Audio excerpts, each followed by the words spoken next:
Hey everybody, welcome back. Check it out. This box is so big.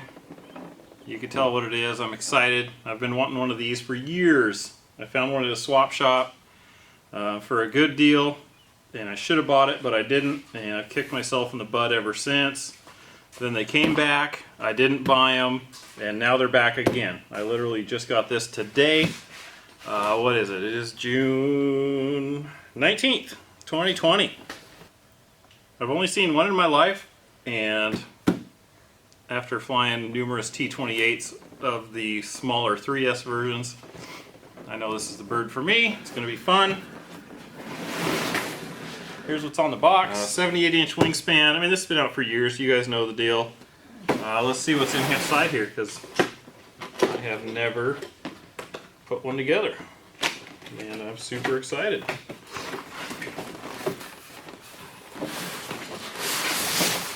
Okay. Hey. Got it. Man, that was a chore. Alright, so you can see this box is most of my arm width here, but that's how she's packed in there. There's nothing on the underside that I can see. And wow, this is so cool. Like I said, you know how stoked I am. Look at the size of the aileron. It's massive. Flaps are huge. See, they got tape. Kind of stuck down so-so. Big wheels. Alright, I'm going to get everything out of the box and then we'll be back. Okay guys, we're getting through it here. These wings are just massive. This is the biggest foamy I've ever had, so I'm pretty stoked about it. I got to give some pretty big props to Horizon Hobby E-Flite on how they package this. Everything is in layers and is quite amazing. I just did a couple photos and you can see like everything has got a place and fits tight. Look at that radial in there. Very cool. Stoked. Motor, spinner. God, that's a stocky fuse. Love it. And then down in here you've got your elevator house. Pretty cool. Alright, I just wanted to kind of give you guys an update on the way. I mean, look at, here's my iPhone right there. You can see this is ridiculous. Very cool. So pumped. Too bad it's raining. Go fly that thing later. Anyways. GB Linden can finally quit listening to me talk about how much I want one of these things, because it's happened. Okay everybody, check it out. Bam! Here's all the pieces. This fuse, massive. Manual is thick, but it's because it's got a bunch of different languages. All the bags and stuff you need are labeled. You know, these are going to be the wing bolts. You got some C's, D's. Here's your, they're even labeled flap and aileron extensions. You know, so the assembly shows this goes on with 2 screws up through the bottom once you get it set in there. The elevator will have 2 once you put your carbon spar in that one. The wing will have 4 bolts. So you got your fiberglass rods here. Then these little, I don't know what you'd call them, kind of a doubler, strengthener, whatever. And then that goes on. You'll screw the motor on, cowl on, prop on, done. Bam. So there you go. I'm just gonna do that because it probably took about as long to explain it as it's going to be to do it. But I'll just show you kind of these wings for those that have not seen one yet. This thing is a beast. It's beautiful. I love it.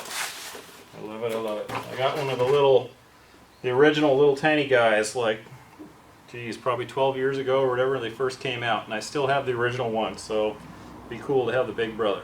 So we'll come back once I get this thing together, and I'll let you know if I encountered any issues or not. But okay guys, we're off to a bad start right out of the gate. For starters, this tube can go farther in one elevator half than another, so I don't know if they made the tubes too short, but putting them on, after all that, you got to pay attention, because the elevator will go too low and will hit the rudder linkage, so you don't want to hit this on there. But so you can see I got parts, so once I did get it in together, I'm screwing the screw down through, and it goes tight because you're cutting threads in plastic, and it breaks loose the glue that holds the keeper on it, so you can't get it back apart. So I'm kind of not impressed right now.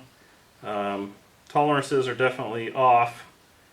So you can see I made a mess of the bottom of this thing, because when you try to back it out, it just turns this keeper all over the place and makes a big frickin' mess. So what I would suggest doing is before you put these on, screw these in all the way and get the threads right before you're committed and you got to make a mess out of your airplane. Maybe add more glue to these. I pray the other side doesn't come apart. I got it in, it was tight. I hope it comes apart without having to make a mess, but obviously not enough glue on that from the factory. So anyway, just wanted to pass that on to you. If anyone hasn't bought one of these yet, I hope I saved you a bunch of damage to your airframe and screwing around. So something to keep in mind. Okay, we got the elevator halves on. Then you got to put the linkage on, so it goes in the middle hole here and second one from the bottom here. Definitely do your screws into those things before you put the stabs on. It'll definitely save you some frustration. Plus it'll go in easier, so it won't be kind of awkward to get to. So on to the next thing. Okay, I'm going to put the wing together now. So these glass rods, I measured to center. The short tube goes to the rear of the wing. The long tube goes to the front. So now I'm just going to put the wings together, put those little doubler things on, and screw it to the fuse. Okay, got her bound up. So here's the motor on there.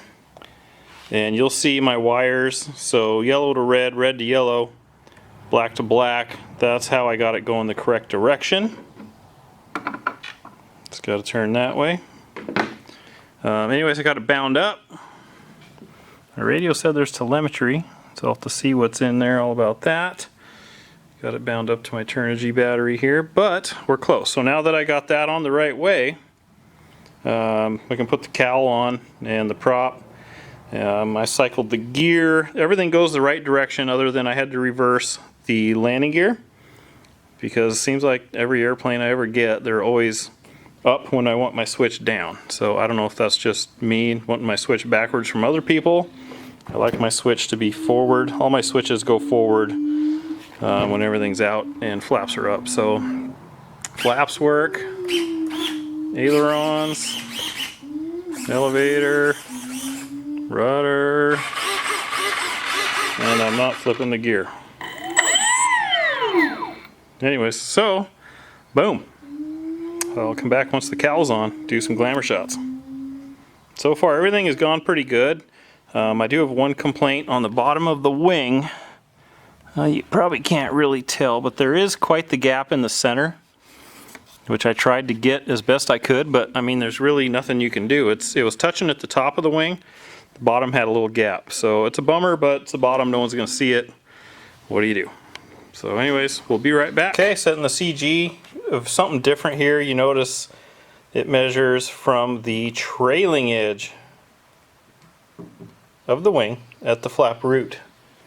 That's being here all the way forward. So it kind of comes in line with this here. So I put my little dots out here, get kind of an overview.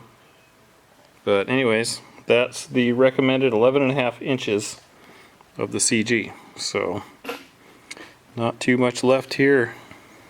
Okay, here's the cowl with the spinner on. It does rub a little bit right here, if